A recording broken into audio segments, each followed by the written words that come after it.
Morning. It's Saturday. I'm not sure of the date. Let me check real quick. March 23rd. Installed 800 pounds of weight on the front of the 5320. These are aftermarket John Deere weights. Kind of specific to the mount. You got to be careful when you're buying weights. I want to show you why here in a minute. Pretty easy to install. I tried using John Deere hardware. It was just a mess. Went back with some 5/8 all thread, washer, double nut, all that good stuff. Look up underneath there. You'll see a little casting that comes down on this weight bar. What that does is the casting fits in this void right here on the center line and keeps your weights from shifting left to right. It also helps keep the weights from bouncing off the top, but if you get the right weights, you don't have enough gap here for them to bounce off the weight bar. It's a two-wheel drive tractor. There's two schools of thought on front weights on a tractor, two-wheel drive.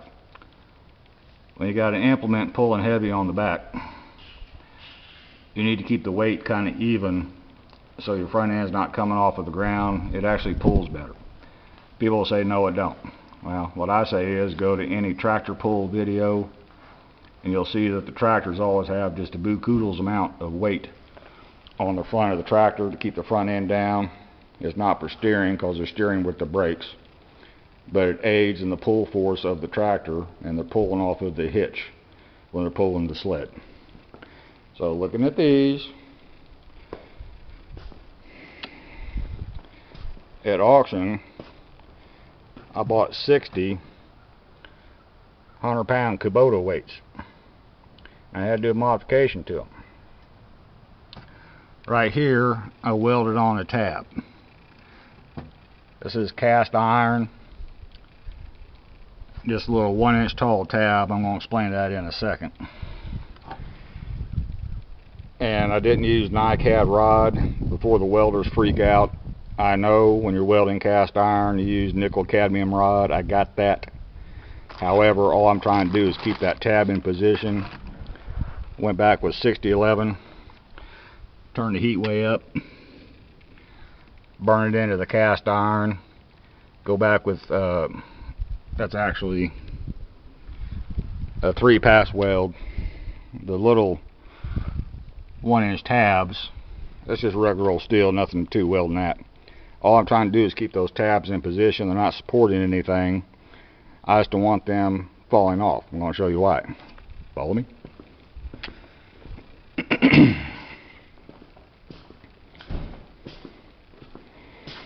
This is those Kubota weights on another John Deere I'm going to be using as a tillage tractor.